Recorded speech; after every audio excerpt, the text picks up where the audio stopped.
नमस्कार दोस्तों। तो स्वागत है आपका फार्मर्स लव चैनल पे। आज अपन डिस्कस करेंगे बीएससी हॉनर्स एग्रीकल्चर के जो सेकंड ईयर का जो फर्स्ट सेम है, six according to six dean committee, उसका जो कोर्स है अपने SSAC 22211।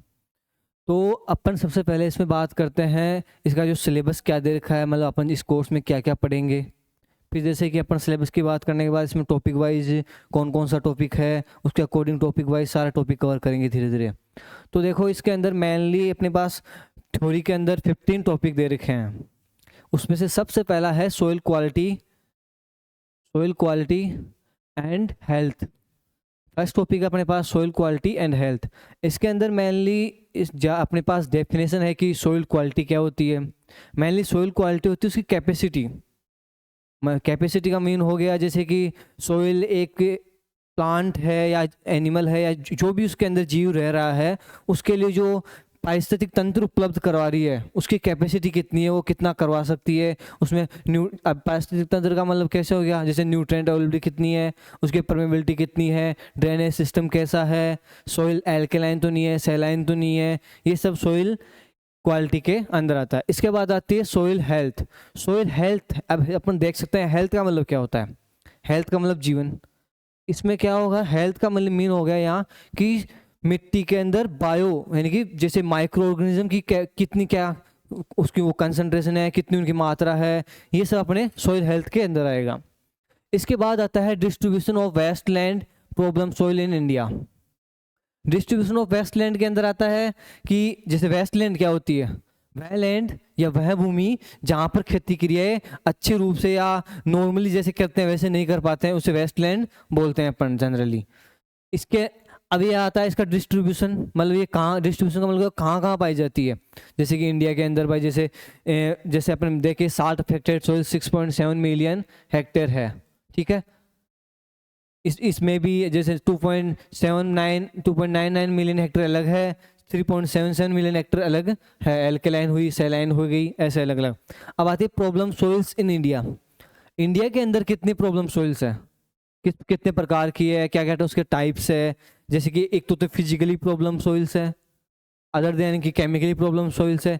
केमिकली प्रॉब्लम सोइल्स में आएगी जैसे अपने पास salt affected soils, alkaline soil, acid sulphate soils, acid soils, calcareous soils.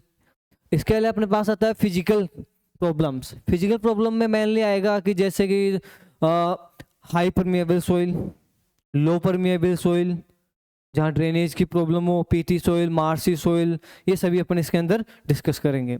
इसके बाद आता है categorization of problem soils based on properties.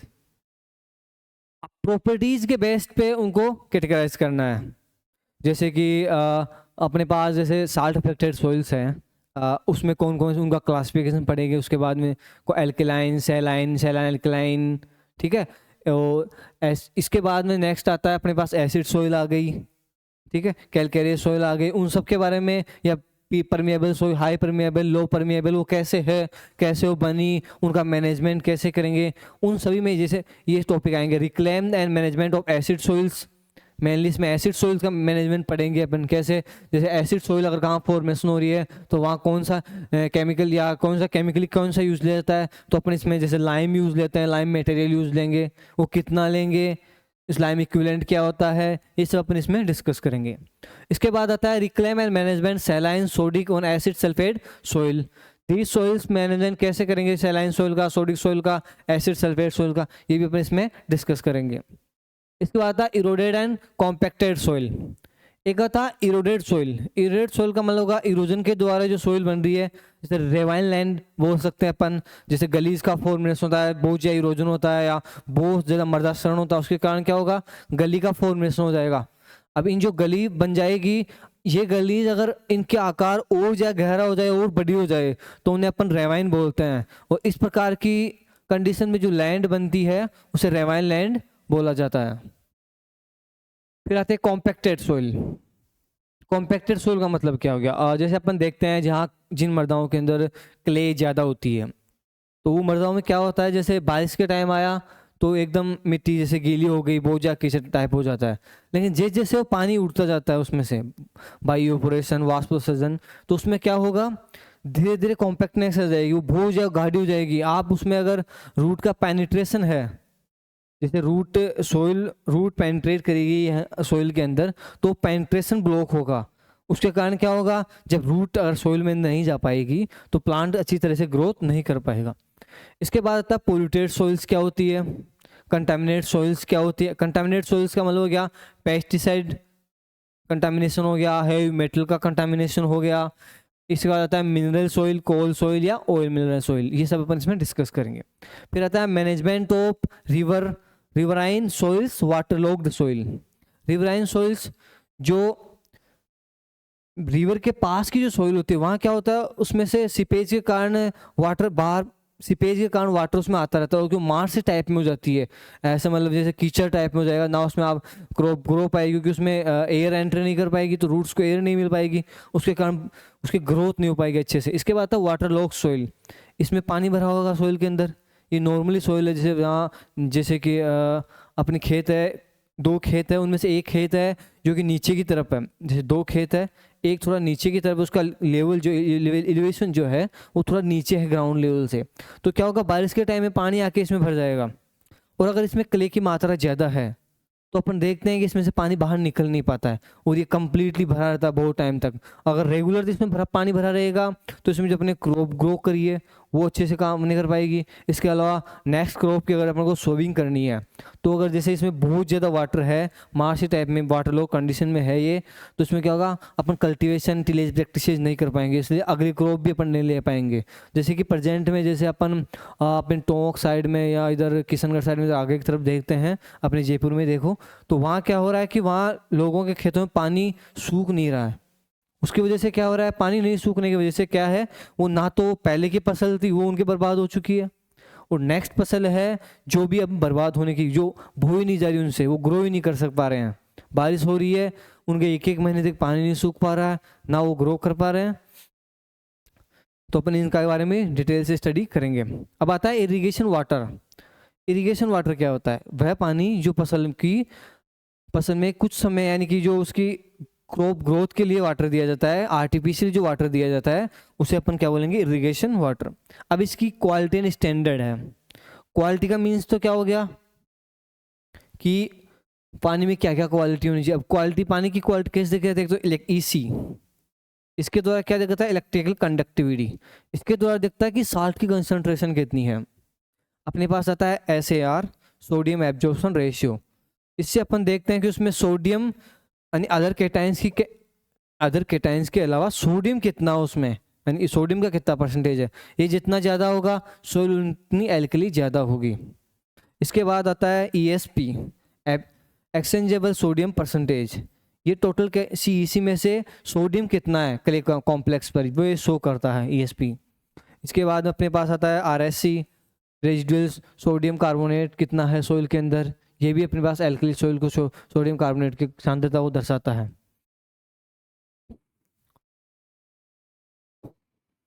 अब आता है अपने पास utilisation of saline water in agriculture, मतलब सैलाइन वाटर को अपने एग्रीकल्चर में कैसे यूटिलाइज कर सकते हैं।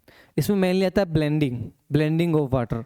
ब्लेंडिंग ऑफ वाटर का मतलब होता है जैसे कि अपने पास कुछ वाटर है, जैसे अपने पास मान लो बोरिंग वगैरह है, तो उसमें जैसे मान लो 2 या 3 फुहारे अपने चलते हैं, स्प्रिंकलर अपने उसमें चलते हैं, और अपने पास ज़मीन है 20-30 बीघा है, ज़मीन बहुत ज़्यादा हो गई, तो लेकिन इसके अलावा अपने पास क्या है, खारा पानी अवेलेबल है जिसमें साल्ट की कंसनट्रेशन ज़्यादा है, वो पानी अपने पास अवेलेबल है। तो अपन क्या करेंगे, एक निश्चित कंसनट्रेशन के अंदर इन दोनों अच्छे बैड वाटर और गुड वाटर दोनों को मिला के, bad water and good water दोनों को एक मिला के सिंचाई करेंगे। इससे क्या होगा, जो इन मिलाने से जो वाटर बनेगा वो मीडियम क्वालिटी का हो जाएगा, उसे क्रॉप आराम से टॉलरेट कर जाएगी, क्रॉप अच्छे से ग्रो भी हो जाएगी। इसके बाद आता है अपने पास use of remote sensing and GIS in diagnosis and management of problem soils. इसका मतलब क्या हुआ, रिमोट सेंसिंग है उसका अपन यूज कैसे कर पाएंगे, जैसे सैलाइन सॉइल है या प्रॉब्लमेटिक जो भी सॉइल है, चाहे वो सैलाइन सॉइल हो, साल्ट अफेक्टेड सॉइल हो, एल्कली सॉइल हो, चाहे एसिड सॉइल हो, एसिड सल्फेट सॉइल हो, इसके otherwise permeability, low permeability, high permeability, drainage, peaty soil, marshy soil, इन सभी सॉइल्स में अपन रिमोट सेंसिंग का कैसे यूज करेंगे उनको डिटेक्ट करने में। भाई हाँ, जैसे कि यहाँ बेसिक इसमें होता क्या है रिमोट सेंसिंग के अंदर, इसमें रेडियोएक्टिव वेव के द्वारा अपन जैसे कि सैटेलाइट सेट होती है एस्ट्रोनेट में यानी अंतरिक्ष के अंदर, तो वहाँ से क्या होता है एरियल फोटो मल्टीस्पेक्ट्रल फोटो ली जाती है, हाइपर सेंसिटिव फोटोज़ ली जाती है, उनके माध्यम से ये उसमें मैप बनाए जाते हैं, अलग अलग टाइप के मैप। उन मैप में क्या होता है उसमें अलग अलग इंडिकेशन होते हैं, जैसे ग्रीन कलर इसका है, रेड कलर, मान लो ग्रीन कलर सैलाइन सॉइल का है, रेड कलर एसिड सॉइल का है, ऐसे उसमें इंडिकेशन होता है। तो उसमें अपन फोटो के द्वारा ये देख सकते हैं ऊपर से फोटो लेके कि हाँ यहाँ सैलाइन सॉइल है, यहाँ एसिड सॉइल है, यहाँ ये सॉइल है। ये बहुत बड़े एरिया में एक साथ किया जा सकता है। GIS इसका भी यूज लिया जा सकता है मैप बनाने के अंदर, लोकेशन जियोग्राफिक इंडिकेशन इसका यूज लेता है लोकेशन के, यहाँ यहाँ ही लोकेशन है चेक करने के लिए। एक मिनट रुको।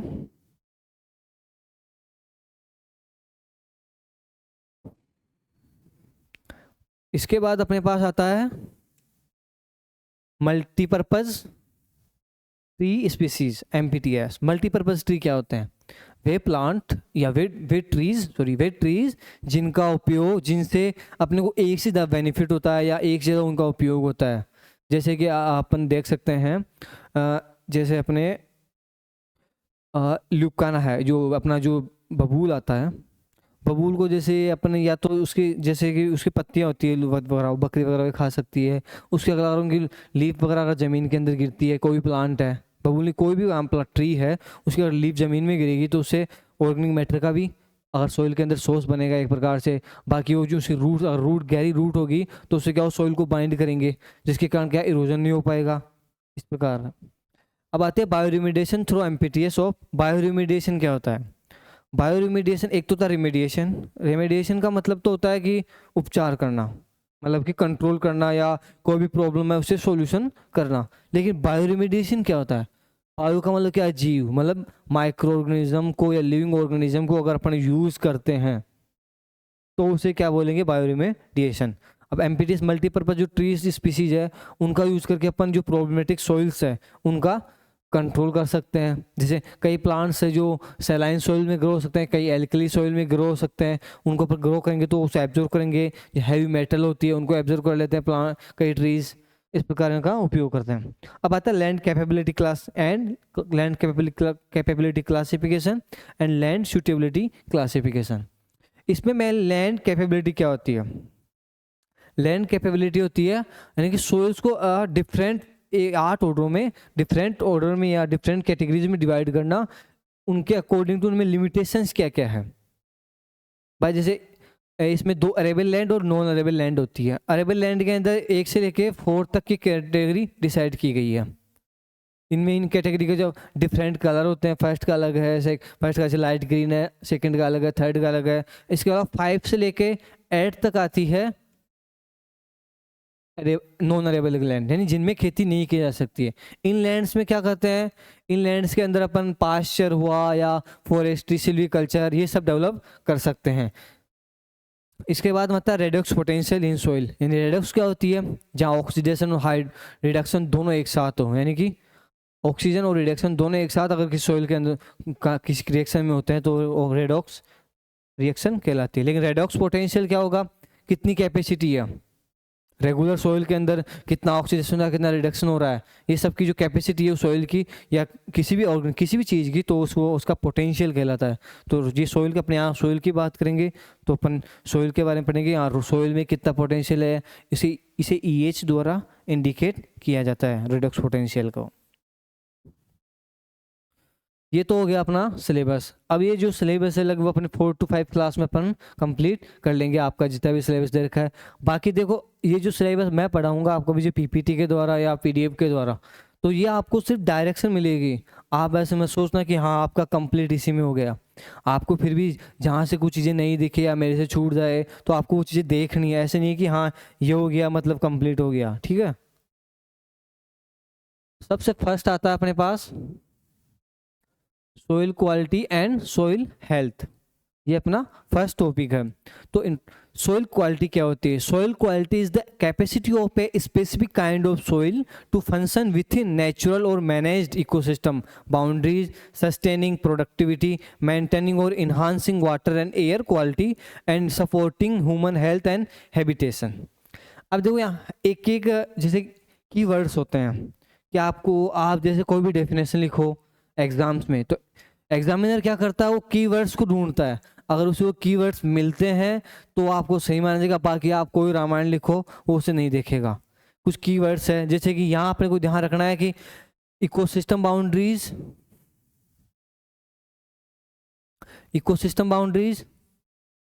Sustaining productivity and maintaining and enhancing water and air quality.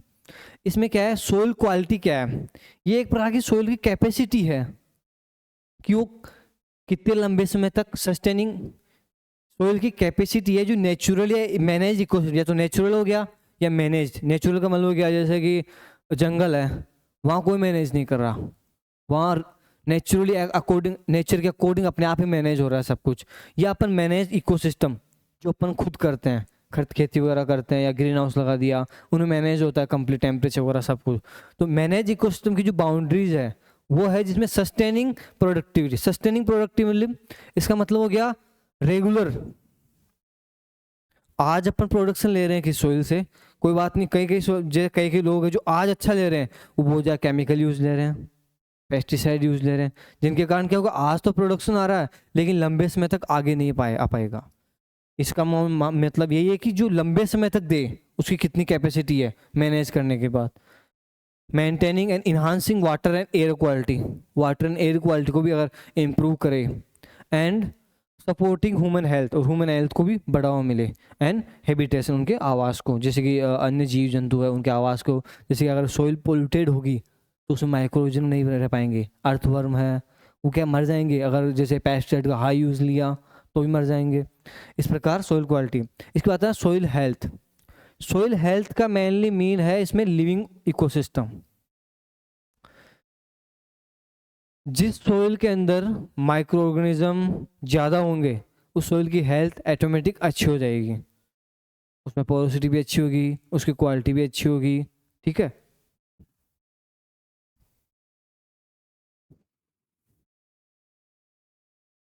अभी आता है importance of soil quality. Soil are the store house of water and nutrients. ये आप सबको मालूम है कि सोइल ही कोई स्टोर हाउस का मतलब हो गया कि अपन देख सकते हैं कि वाटर और न्यूट्रिएंट्स दोनों सोइल से, प्लांट्स चाहे आप कहीं भी ग्रो करो, प्लांट न्यूट्रिएंट्स लेगा या वाटर लेगा तो वो सोइल के थ्रू ही ले पाएगा।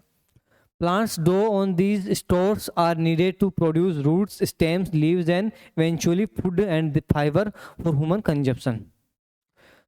प्लांट्स होता है जो जैसे कि मान लो न्यूट्रिएंट्स को लेगा या अन्य को लेगा, अन्य न्यूट्रिएंट्स लेगा, वाटर लेगा, वो किस लिए लेगा, उसके लीव्स की ग्रोथ के लिए, फ्रूट्स की ग्रोथ के लिए, ट्रंक की ग्रोथ के लिए, स्टेम की ग्रोथ के लिए, इन सब के लिए तो लेगा ही ना। तो इसलिए इसके बाद soil matrix is the major incubation chamber for the decomposition of organic wastage, for example pesticide, sewage and solid waste. अब देखो डिकम्पोजिशन ऑफ ऑर्गेनिक वेस्टेज, जैसे कि पेस्टिसाइड हो गया, सीवेज क्या होता है, जो कि अपने गंदा पानी होता है लेटरिन वगैरह का, वो सीवेज के अंदर आता है। पेस्टिसाइड, जो अपन पेस्टिसाइड में सब आ गए, आपके इसमें हर्बिसाइड भी आ गए, इंसेक्टिसाइड भी आ गए, फंगिसाइड भी आ गए, तो इसमें आपके सब है। इसके अलावा सीवेज वाटर होता है, जैसे आपकी जो गंदगी होती है गटर वगैरह की, वो सब इसमें आती है। या सॉलिड वेस्ट जैसे प्लास्टिक वगैरह हो गई, हालांकि प्लास्टिक ऐसे इसमें 20 ईयर्स भी लग जाते हैं डिकम्पोज, फिर भी नहीं हो तो नहीं हो। इसके अलावा लेकिन अदर मटेरियल भी है, जैसे कि कागज़ है अपना, पेपर वगैरह के जो भी वेस्टेज है, उन सबको सोइल क्या करता है, उनको डिकम्पोजिशन करने के लिए एक मीडियम या एक स्पेस के रूप में काम करता है। क्योंकि अगर सोइल के अंदर ये सब रहेंगे तो सोइल में माइक्रो ऑर्गेनिज्म रहेंगे। अगर सोइल की हेल्थ अच्छी है, सोइल की क्वालिटी अच्छी है, तो उसमें माइक्रो ऑर्गेनिज्म रहेंगे, उनके लिए न्यूट्रिएंट्स अवेलेबल रहेगी, उनके लिए वाटर रहेगा, तो अच्छे से काम करेंगे और इन सबको डिकम्पोज करेंगे, इसलिए सोइल पोल्यूटेड होने से बच जाएगी। The reason of that soil quality matters is that healthy soil can store and process more water. poor quality depleted soil won't hold water and will make it impossible for your plants to thrive and survive. अब क्या होगा, soil की quality अच्छी होगी तो उसमें क्या होगा, वाटर होल्डिंग कैपेसिटी अच्छी होगी, ठीक है।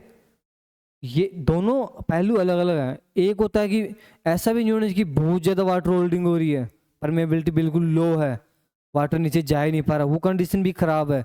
एक है कि पानी रुक ही नहीं पा रहा, जैसे कि अपने सैंडी सोइल है उसमें पानी रुक नहीं पाता क्योंकि उसका टेक्सचर साइज मोटा होता है, तो इसलिए क्या हो, पानी बाहर जैसे आप डालोगे वो सीधा नीचे जाएगा, रुकेगा नहीं, तो वो भी ख़राब है। मीडियम होनी चाहिए जिसके कारण क्या होगा, और सोइल की क्वालिटी अगर अच्छी होगी तो उसका जो सोइल का जो हेल्थी सोइल होगा उसका स्टोर हाउस वाटर का ले लो चाहे न्यूट्रिएंट्स का ले लो वो बहुत ज़्यादा होगा। अब न्यूट्रिएंट्स का कैसे, जैसे मान लो सोइल की वाटर होल्डिंग कैपेसिटी कम है तो उसमें क्या होगा, जो पानी होगा आप पानी दिए, अब उसमें सोइल में जो आपने मान लो खाद डाला है, न्यूट्रिएंट्स जो भी डाले पहले, उसमें क्या होगा, पानी के साथ वो न्यूट्रिएंट्स क्या होंगे, नीचे बह के चले जाएंगे, ठीक है। तो उस कंडीशन में अपने बचने के लिए कि अपने को क्या करना पड़ेगा कि अपन सोइल के उसमें ऑर्गेनिक मैटर ऐड करना पड़ेगा, जैसे उसकी वाटर होल्डिंग कैपेसिटी बढ़ेगी, ठीक है।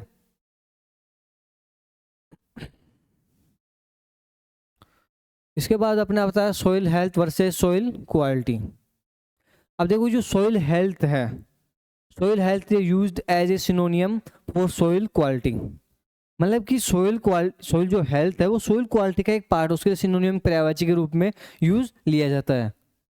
क्योंकि देख सोइल हेल्थ अपने क्या पढ़ा था कि सोइल हेल्थ क्या है, सोइल के अंदर माइक्रो लिविंग ऑर्गेनिज्म या लिविंग इकोसिस्टम कितना डेवलप है, वो सभी तो सोइल हेल्थ दर्शाता है अपने पास। जबकि सोइल क्वालिटी क्या है, सोइल क्वालिटी एक ओवरऑल कैपेसिटी है सोइल की, कि उसमें कितना तो कितनी उसकी न्यूट्रिएंट कैपेसिटी है, कितना उसकी सस्टेनिंग प्रोडक्शन, कितने लंबे तक सोइल की कितने लंबे समय तक वो लगातार प्रोडक्शन दे सकती है अपने को, उसमें कितने माइक्रोऑर्गेनिज्म डेवलप है, सब ये सभी किस में आता है, सोइल क्वालिटी के अंदर। अब इसमें माइनर एक्सेप्शंस है। Soil health includes only dynamic qualities, soil health के अंदर क्यों क्या हो, सिर्फ डायनेमिक क्वालिटीज को इंक्लूड किया जाता है, जबकि इसके अंदर सोइल क्वालिटी के अंदर सब कुछ आता है, इसमें सिर्फ डायनेमिक की क्वालिटी है जी, डायनेमिक की क्वालिटी है जी।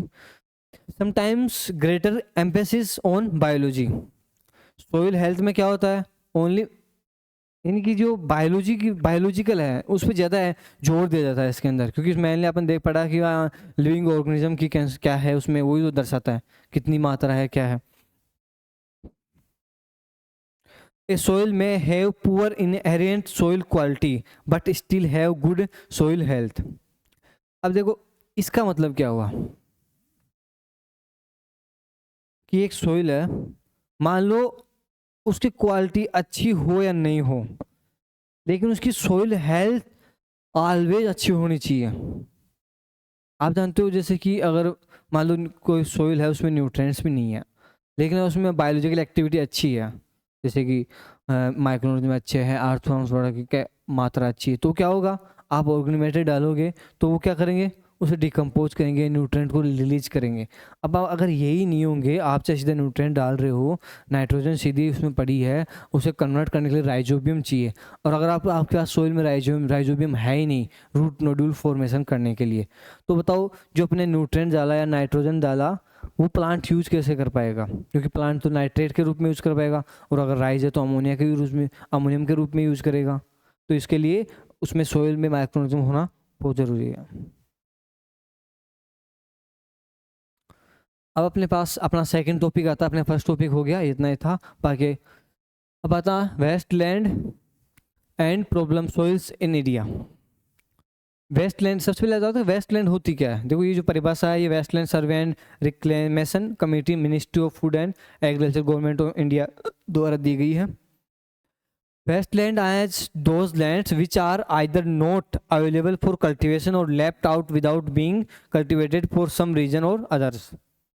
वेस्ट का मतलब अब आप खुद समझ सकते हो, वेस्ट का मतलब क्या होता है, जिसका कोई यूज नहीं हो, और लैंड का मतलब क्या हो गया, सोइल या मिट्टी। तो वह लैंड या वह मृदा या वह भूमि जो बिना यूज के रही गई हो, जिसका किसी भी काम में या खेती में जिनका यूज नहीं हुआ हो किसी भी कारणवश,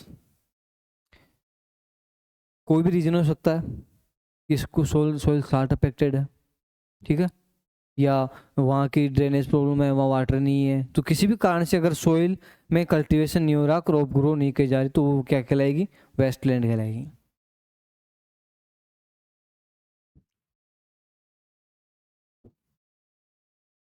अभी आता है कोजेज ऑफ वेस्टलैंड फॉर्मेशन। देखो, सबसे पहले अपन ये पढ़ेंगे कि रीजन क्या है वेस्टलैंड फॉर्मेशन होने का, कि हाँ वेस्टलैंड सोइल बन रही है, लेकिन उसका पीछे रीजन क्या है कि ये क्यों बन रही है। सबसे पहला है डिफोरेस्टेशन। अभी अपन देख रहे हैं कुछ दिन पहले वो तेलंगाना से आंध्र प्रदेश के शायद कहीं तो हाँ था, उनमें था कि वहाँ एक बहुत बड़े यानी कि जो जिनको लंग्स कहा जाता है उस सिटी के, उनको जंगलों को काटा जा रहा था, किसके लिए? कोऑपरेटिव डेवलपमेंट के लिए। अब ये ऐसा है कि जिसमें डेवलपमेंट तो हो रहा है, बट वहाँ जितना इकोसिस्टम है, वहाँ जितना बायोलॉजी, वहाँ जितने जीव है, प्लांट्स है, उनके पीछे जितनी बायोडाइवर्सिटी है, वो अपन उसको अपने डेवलपमेंट के खातिर अपन उसको ख़त्म करते जा रहे हैं। अब वहाँ अगर वो जंगल काट जाएंगे तो जंगलों से क्या होता है, अगर जहाँ डेंस डेंस कंडीशन के अंदर अगर अपने पास ट्रीज है, वहाँ बारिश भी ज़्यादा होती है। अब जैसे जैसे अपन रेगिस्तान में देखेंगे, वहाँ ट्रीज बहुत कम है, वहाँ पानी नहीं है, वहाँ धीरे धीरे रेगिस्तान आगे बढ़ता जा रहा है। उसका रीज़न ये है कि अपन जितने भी डेंस जंगल जंगल है, या मान लो अदर कोई यानी कि फॉरेस्ट कवर कवर है, ट्री कवर है, उनको अपन धीरे धीरे काटते जा रहे हैं। अब आप जैसे धीरे धीरे काटोगे तो क्या करे, प्लांट्स क्या करता है, उनके रूट, जो ट्रीज होते हैं उनकी रूट्स होती है, रूट्स भी अपन को हेल्प करती है, वो क्या करती है, सोइल को बांधे रखती है, इसलिए इरोजन से बच जाएंगे। ठीक है, ट्री कवर होता है, ऊपर का जो उसका कैनोपी होती है, तो कैनोपी में क्या होगा, जैसे वाटर ऊपर से गिर रहा है तो स्प्लेश जो इरोजन होता है उससे बचाव करेगा। ठीक है, इसी प्रकार जैसे एनिमल्स के लिए भी चारा यानी कि पत्तियाँ, लीव्स वगैरह का अवेलेबल कराएगा, टहनी वगैरह, इस बकरी वगैरह के लिए। इसके अलावा जैसे उनकी लीव्स गिरे, अगर सोइल में गिरेगी तो उसमें ऑर्गेनिक मैटर की मात्रा भी बढ़ेगी धीरे धीरे। इस प्रकार जैसे डिफोरेस्टेशन इसका मेन रीज़न है कि वेस्टलैंड क्यों फॉर्म हो रही है। अपन जंगलों को रेगुलर काटते जा रहे हैं, जंगल है नहीं जिनसे बारिश हो, इकोसिस्टम मैनेज हो, इसलिए सबसे ये मेन रीज़न है कि अपन जंगलों को रेगुलर काट रहे हैं। इसके बाद आता है ओवर कल्टिवेशन।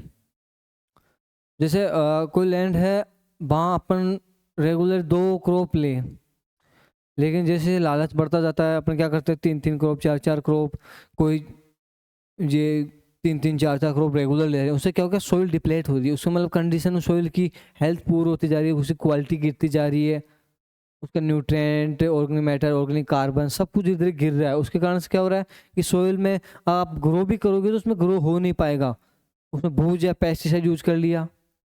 ठीक है, इसके बाद ओवर ग्रेजिंग, ये अपने पास्चर लैंड होते हैं मेनली, वहाँ देखा जाएगा। उसमें क्या होता है, जैसे मान लो कोई पास्चर लैंड है तो, या चारागाह जिसे बोलते हैं वो है, अपन उसमें पशुओं को चरा रहे हैं, और वहाँ बहुत ज़्यादा मात्रा में अगर पशु खा रहे हैं रेगुलर, जैसे कि एक तो होता है कि एक इंटरवल के बाद में कुछ टाइम अल्टरनेटिंग मेथड होता है कि यहाँ एक बार आपने पशुओं को चराया, दूसरी बार खाली छोड़ दिया, फिर चराया, ऐसा होता है, तो उसमें तो कोई दिक्कत नहीं है कि वो वापस अपने को कवर कर लेगा उतने दिनों में। लेकिन अगर अपन रेगुलर उसमें पशुओं को सब चराए जा रहे हैं, चारागाह को यूज ले जा रहे हैं, तो धीरे धीरे क्या होगा, उसमें जो भी चारा वो सब खत्म हो जाएगा, ऊपर से वेजिटेशन खत्म हो जाएगा, और नीचे सोयल सोयल निकलेगी, उसमें इरोजन भी होगा। ठीक है ना, उसमें कुछ ग्रो कर पाएंगे, सोयल मिट्टी गलीज का फॉर्मेशन हो जाएगा अगर ज़्यादा पानी निकल रहा है। इसके बाद आता है अनस्किल्ड इरिगेशन। अनस्किल्ड इरिगेशन का मतलब हो गया, या तो अपन जैसे कि ये इरिगेशन कर रहे हैं तो उसमें डिफरेंट मेथड्स, स्प्रिंकलर हो गया, या अपन फ्लडिंग द्वारा कर रहे हैं। ठीक है, और अगर हमारे पास जैसे मान लो अपना सेलाइन या साल्ट अफेक्टेड है वाटर है, तो अगर अपन इरिगेशन द्वारा कर रहे हैं तो क्या कहते हैं, उस पर जमा हो जाएगा पानी, उसमें साथ साथ जैसे साल्टी वाटर से अपन इरिगेशन कर रहे हैं तो क्या होगा, वो धीरे धीरे जाके सोइल के ऊपर एक क्रस्ट फॉर्मेशन कर लेगा, उससे भी सोइल खराब हो जाएगी, अपन उसमें क्रॉप ग्रो नहीं कर पाएंगे, फिर उससे अब रिक्लेम करने या रिक्लेमेशन करने की अपनी जरूरत पड़ेगी।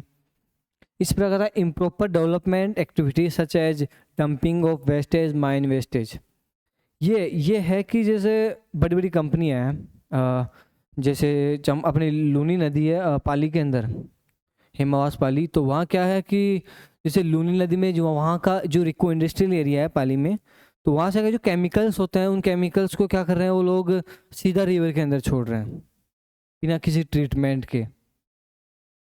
उससे क्या होगा, उससे पोल्यूशन हो जाएगा, नदी बिल्कुल पोल्यूटेड हो जाएगी। अब वो जहाँ भी बहेगी, आप उसका आगे कुछ लोग खेती में भी काम ले रहे हैं पानी को, ठीक है, वो बड़े सोर्स जलाशय में भी जा रही है। तो अब आप वहाँ की जो वनस्पति है, चाहे आपका उसका जो उसके अंदर जो जीव रह रहे हैं, उनके ऊपर भी उसका एडवर्स इफेक्ट पड़ेगा। क्योंकि अगर ऐसे उनको बहुत पोल्यूटेड वाटर मिलेगा तो वो रह नहीं पाएंगे, मर जाएंगे धीरे धीरे। तो उससे बायोडाइवर्सिटी को इफेक्ट आएगा। आप उस बहुत यानी कि एडवर्सली इफेक्ट पड़ेगा, जिससे इसे कंट्रोल करने के लिए अपने को कुछ मतलब जैसे गवर्नमेंट को भी कोई रूल बनाए, या लोगों को जागरूक होना चाहिए कि हाँ वो इसमें हर जगह, जैसे कि माइन का वेस्ट है उनको भी ऐसे हर जगह नहीं डाले जहाँ से पोल्यूशन फैले, या हर लैंड पे नहीं डाले, ताकि सब जैसे अपन कच्ची बस्तियाँ होती है, या जैसे कोई कचरे डालने का होता है, मतलब डंपिंग यार्ड यार्ड, वहाँ पर जैसे कचरा कचरा डाला जाता है, तो वो भूमि में धीरे धीरे उनमें वो मेटल्स भी धीरे धीरे रिलीज करते हैं, उसके कारण उनकी क्वालिटी धीरे धीरे गिरती जाती है। ये तो हो गया अपने कॉजेज ऑफ वेस्टलैंड फॉर्मेशन। अब आता reclaim degraded and pasture and grazing lands का रिक्लेमेशन अपन कैसे करेंगे। इसमें फर्स्ट आएगा फेंसिंग ऑफ पास्चर लैंड, यानी कि जो भी पास्चर लैंड है, चारागाह है, उसके चारों तरफ अपने को बाउंड्री करनी है। अगर जैसे आप उसे कवर कर लोगे तो जैसे आप लिमिटेड रूप से, जैसे कि अल्टरनेट अगर आप पशुओं को उसमें चराना चाहते हो तो वो पॉसिबल हो पाएगा। ऐसे अगर मान लो खुला है, यानी कि जैसे कोई फेंसिंग वेंसिंग नहीं करी हुई है, तो बाहर से जैसे मान लो आपने तो अपने पशुओं को टाइम पे बांध दिया, या आपने तो नहीं उसे यूज़ किया, लेकिन बाहर के जो जंगली है, मतलब कि जो आवारा पशु है, वो तो उसे लगातार खाएंगे, ताकि फिर उसमें डैमेज तो होगा, या पास धीरे धीरे वनस्पति कम तो होगी उसके कारण से। इसके बाद आता मॉइस्चर कंजर्वेशन। यह है कि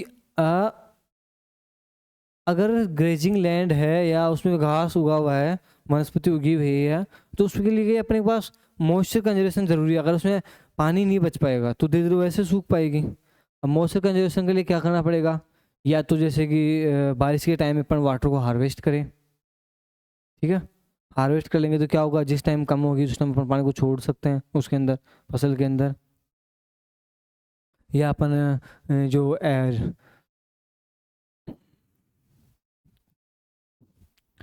रीसीडिंग, जैसे कि मान लो कहीं बोझा और ग्रेजिंग हो गई है, वहाँ की पाचड़ियाँ जो भी अपने चारा या घास उगाई है वो बिल्कुल ख़त्म हो चुकी है।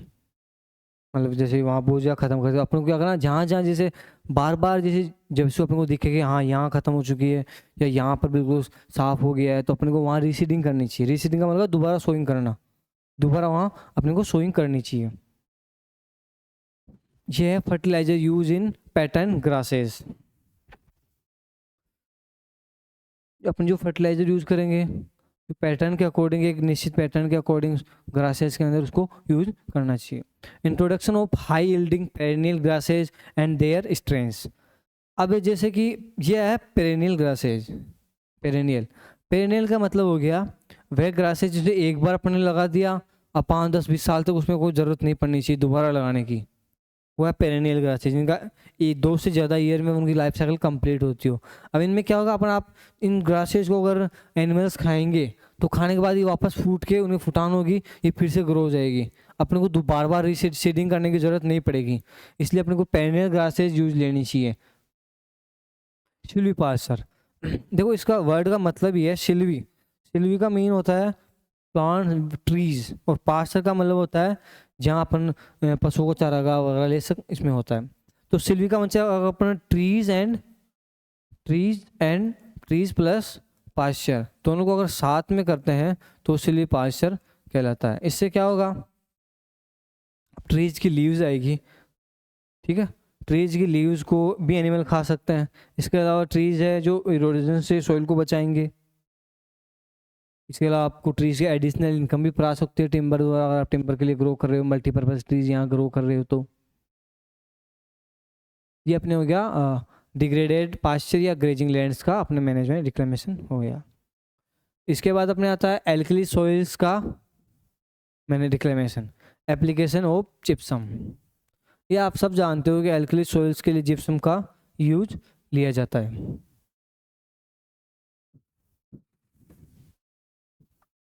Application of green manure. Green manure क्या हो करेगा, अगर अपन ग्रीन मैन्यूरिंग अगर सॉइल के अंदर करेंगे तो उससे क्या होगा,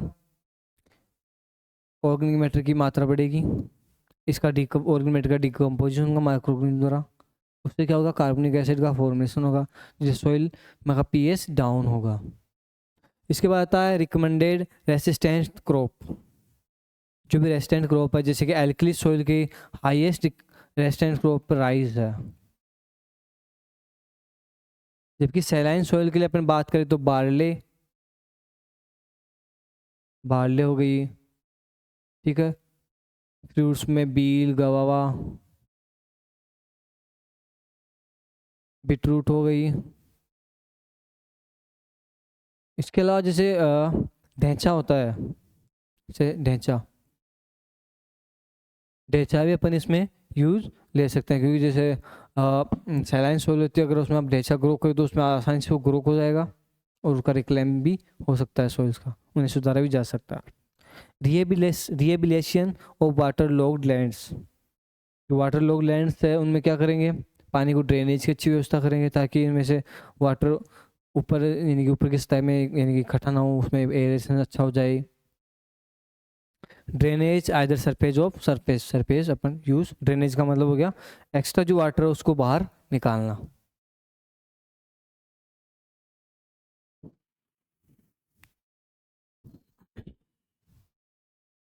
अब आता है reclamation of saline soils, leaching, removal of salts and application of green manure. Leaching क्या होती है? लीचिंग का मतलब होता है अपने, लीचिंग का मतलब होता है जो भी अपने पास साल्ट है या जो भी सोइल के अंदर ऊपर घुले हुए साल्ट वगैरह, उनको अपन घोल के जो रूट, प्लांट्स की जो रूट है उस रूट जोन से नीचे भेज देना, वो लीचिंग कहलाता है। अभी कैसे करते हैं, आप पानी भरो खेत में, उनके उसे बह रहने दो ताकि वो साल्ट उसमें घुल के रूट जोन से नीचे चले जाएंगे। जिससे क्या होगा, अपने जो प्लांट्स का रूट है उनको, या जो एडवर्सली जो इफेक्ट पड़ रहा है साल्ट का, ऑस्मेटिक प्रेशर बढ़ रहा है, आप प्लांट वाटर एब्जॉर्ब नहीं कर पा रहा है, तो वो आसानी से कर पाएगा। Removal of salts, application of green manure. Green manure same as work करेगा यहाँ भी, वो पीएच को इसमें थोड़ा बहुत डाउन लाएगा, क्योंकि वहाँ एसिड का फॉर्मेशन होगा, उसका डिकम्पोजिशन होगा तो एसिड का फॉर्मेशन होगा। Formation of proper drainage system wise deep drains and open drains, यानी कि प्रॉपर ड्रेनेज सिस्टम होना चाहिए। जिससे क्या होगा, मान लो खेत में पानी भर रहा है और पानी भरने के बाद अगर आपके पास ड्रेनेज नहीं है तो उसमें क्या होगा, जो जैसे वाटर यूप्रोशन होगा कुछ टाइम बाद में, और वो साल्ट वहीं एक्यूमुलेशन हो जाएंगे यानी सतह के ऊपर जम जाएंगे। लेकिन इस कंडीशन में क्या होगा, अगर ड्रेनेज अच्छा होगा तो आप जैसे पानी आया या खारा पानी आया तो क्या होगा, बरसात हुई तो साल्ट जो भी अपने सरफेस के ऊपर साल्ट है पहले से, वो उसमें घुलेंगे और अच्छे से ड्रेनेज अच्छे से होगा तो खेत से बाहर निकल जाएंगे। Afforestation of saline soil. Saline soils है, वहाँ जो सैलाइन सोइल्स में जो कई यूकेलिप्टस वगैरह कई प्लांट्स है या ट्री स्पीसीज है, मल्टीपर्पज ट्री स्पीसीज, वो उसमें ग्रो हो सकती है, तो आप उनको उसमें वो ट्री स्पीसीज ग्रो करनी चाहिए। Formation of raise seed bed. Raise seed bed का मतलब हो गया, जैसे मान लो अपने पास वाटर है या सोइल साल्ट अफेक्टेड है, तो अपन क्या करेंगे, जैसे बेड बनाएंगे अपन। अगर जो ये जो बेड है ये अपन मान लो सोइल से मेनली जो लेवल है उसे 15 सेमी अबाव ऊपर बनाए, अपने एलिवेशन से, नॉर्मल एलिवेशन 15 सेमी ऊपर की तरफ बनाए। अगर आप अभी इसमें इरिगेशन भी करोगे, मान लो अपने पास थोड़ा साल्टी वाटर है या थोड़ा बहुत साल्टी है सैलाइन वाटर है, तो अपन इरिगेशन करें तो क्या होगा, अपन यहाँ तो क्रॉप ग्रो कर देंगे, इनमें पानी इसमें अपन छोड़ेंगे, तो अब इसमें क्या होगा, जैसे जो साल्ट वगैरह है वो अपने इसके इसके प्लांट्स के नज़दीक जो ट्रंक वगैरह है या स्टेम में, वहाँ कांटेक्ट नहीं, डायरेक्ट कांटेक्ट नहीं हो पाएगा। प्लांट्स क्या करेगा, ये पानी यहाँ छोड़ा, ये इसमें से धीरे धीरे रूट के अंदर पास में गया, तब तक ये पानी में क्या कंसंट्रेशन कम हो जाएगी, क्योंकि यहाँ अगर यहाँ डायरेक्ट कांटेक्ट में आता है स्टेम, स्टेम के अगर साल्ट, तो नुकसान ज़्यादा पहुँचाता है। इसलिए अपन, और वो जो खड्डा रहेगा अपन बेड को ऊपर करके जो क्रॉप ग्रो कर रहे हैं, तो उसमें साल्ट की कंसनट्रेशन साल्ट जहाँ यानी कम रहेगा वहाँ कंपैरिजन टू नीचे, वहाँ एक्यूमुलेट हो जाएगा और ऊपर बच जाएगा, तो अपनी क्रॉप आसानी से ग्रो हो सकती है। इसके अलावा रिकमेंडेड सैलाइन रेजिस्टेंस क्रॉप्स, जैसे मैंने बताया था बार्ले, बीटरूट, ढेंचा, ये सभी अपने को इसमें ग्रो करना चाहिए, क्योंकि आसानी से इसमें जैसे अपने सैलाइन कंडीशन उसमें आसानी से ये सब ग्रो हो सकती है।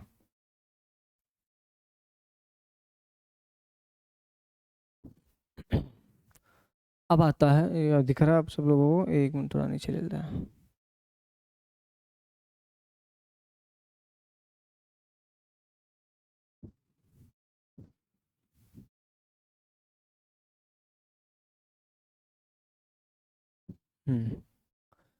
Classification of problem soils based on properties.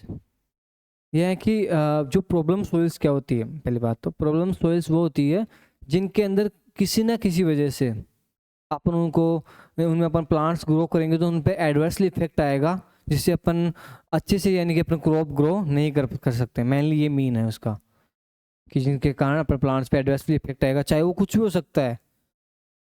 कोई जरूरी नहीं है एसिड सॉइल्स हो, ओनली एसिड सॉइल्स हो अपन उनसे ही प्रॉब्लमेटिक सॉइल बनेंगे, या एसिड सल्फेट हो, कैलकेरियस हो, साल्ट अफेक्टेड हो। इसके अलावा अगर जैसे ये फिजिकल कैरेक्टरिस्टिक्स है, उसके अकॉर्डिंग अगर इरोडेट सॉइल हो तो वो भी प्रॉब्लम सॉइल के अंदर ही आएगी। इरोडेट सॉइल मतलब जिनमें इरोजन होने के कारण गली फॉर्मेशन हो गया, या बहुत ज़्यादा खाइयाँ बन गई है, उनमें टिलेज प्रैक्टिस आसानी से नहीं हो सकती, या सीट इरोजन अगर हो रहा है तो उससे जितने भी न्यूट्रिएंट्स हो बह के बाहर निकल गए हो। स्लोपिंग लैंड्स हो, लैंड में स्लोप होगा, मान लो जैसे ये लैंड है अपने पास, और अगर इसमें ये स्लोप है, ठीक है।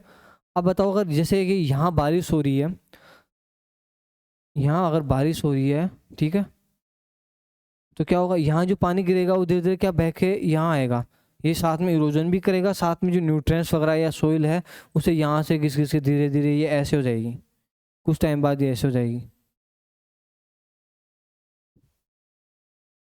Ravine lands, ravine lands, sorry, ravine lands. Ravine lands क्या होती है, सोइल में गली इरोजन होता है, उसके कारण क्या होता है, मिट्टी के अंदर गली फॉर्मेशन हो जाता है।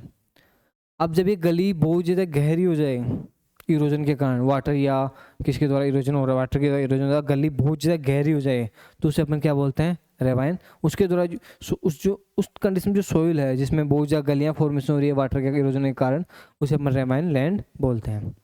Highly permeable coarse textured soil, देखो दो है, highly permeable coarse textured soil, दूसरी slowly permeable heavy textured soil.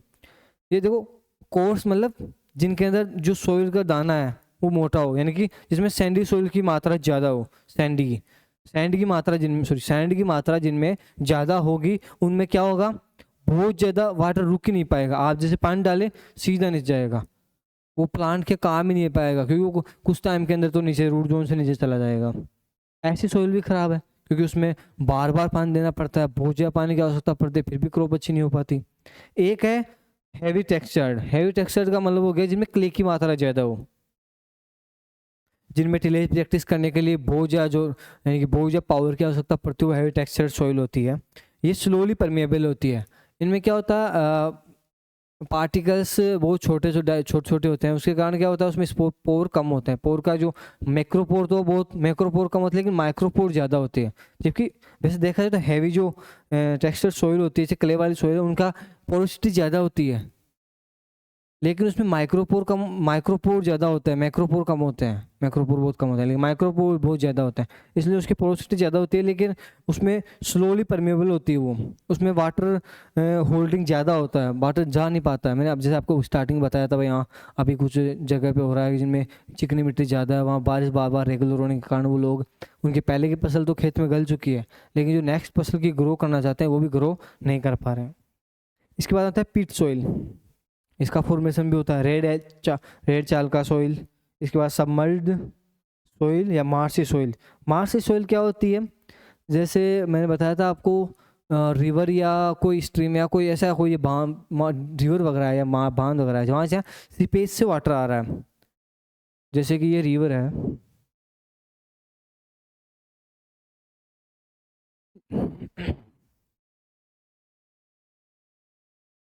जैसे कि ये रिवर है मान लो, ठीक है। अब जो इसके पास की जो लैंड है, ये मान लो ये भूमि है, ठीक है, यहाँ क्या हो रहा है, इसमें पानी बह रहा है, तो अब जैसे मान लो इसमें धीरे धीरे नीचे से सीपेज हो रहा है। सीपेज क्या होता है? वाटर का हॉरिजेंटल मूवमेंट। ये क्या होगा? वाटर के अंदर ये सीपेज के कारण क्या होगा? बाहर पानी बाहर निकलेगा सोइल के अंदर। धीरे धीरे क्या होगा? नीचे से वाटर टेबल ज़्यादा होगा, या वाटर टेबल ज़्यादा है, सोइल का वाटर टेबल ज़्यादा, उस कंडीशन में अगर पानी ऊपर आ रहा है तो उस कंडीशन में क्या कीचड़ टाइप में हो जाएगा, उसमें आप रिलेज प्रैक्टिस कुछ भी नहीं कर पाओगे। अब बता केमिकल कैरेक्टरिस्टिक्स के according classification of problem soils. एक आता है एसिड सॉइल्स, वे सॉइल जिनका पीएच 6 से कम हो, 6 से कम हो, एसिड सॉइल्स। दूसरी एसिड सल्फेट सॉइल्स, वे सॉइल्स जिनका पीएच 6 के अराउंड हो। एसिड सल्फेट सॉइल क्या होती है? एसिड सल्फेट सॉइल का फॉर्मेशन होता है जैसे कि अपने पास ऑक्सीजन की हाई बहुत ज़्यादा लीचिंग, एक्सटेंसिव लीचिंग हो रही है, उस कंडीशन में क्या होगा? या वाटर लॉक कंडीशन है, वाटर लॉक कंडीशन है, उसमें लो ऑक्सीजन कंसंट्रेशन होगी, उसमें लो ऑक्सीजन की कमी होने के कारण जो फेरिक ऑक्साइड है उसके साथ हाइड्रोजन रिएक्शन करके H2SO4 का फॉर्मेशन करेगा, सल्फ्यूरिक एसिड का फॉर्मेशन करेगा। उससे क्या होगा? बहुत ज़्यादा मतलब कि उसमें सोइल में क्या होगा? फिर इसका पीएच बहुत कम होता है, 6 नहीं होता है, उसमें क्या होगा? H2SO का फॉर्मेशन होगा, जिससे सोइल का पीएच बहुत डाउन हो जाएगा, मतलब कि लगभग 3 के या 4 के अराउंड ऐसा कुछ होता है। इसमें देखना पड़ेगा एक बार, कंफर्म नहीं है। कैल्केरियस सोइल, वे सोइल जिनमें 15% से अधिक कैल्शियम कार्बोनेट पाया जाता है वो कैल्केरियस सोइल कहलाती है। साल्ट अफेक्टेड सोइल आपको पता है जिनमें साल्ट की कंसंट्रेशन ज़्यादा हो या जिनमें साल्ट पाए जाते हो, जो चाहे सोडियम के, कैल्शियम के, मैग्नीशियम के कार्बोनेट, बाइकार्बोनेट अगर होंगे तो वो एल्कली सोइल हो जाएगी। और अगर सोडियम, कैल्शियम, मैग्नीशियम के क्लोराइड, सल्फेट होंगे तो वो कौन सी हो जाएगी? सैलाइन सोइल हो जाएगी। ये अपने पास हो गया क्लासिफिकेशन ऑफ प्रॉब्लमेटिक सोइल्स।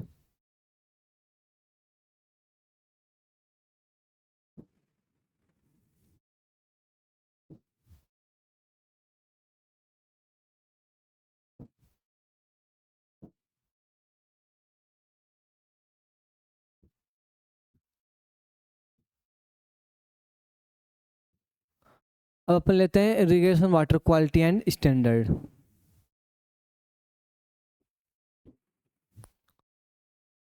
ये सर अपन नेक्स्ट क्लास में लेंगे यहाँ से अब।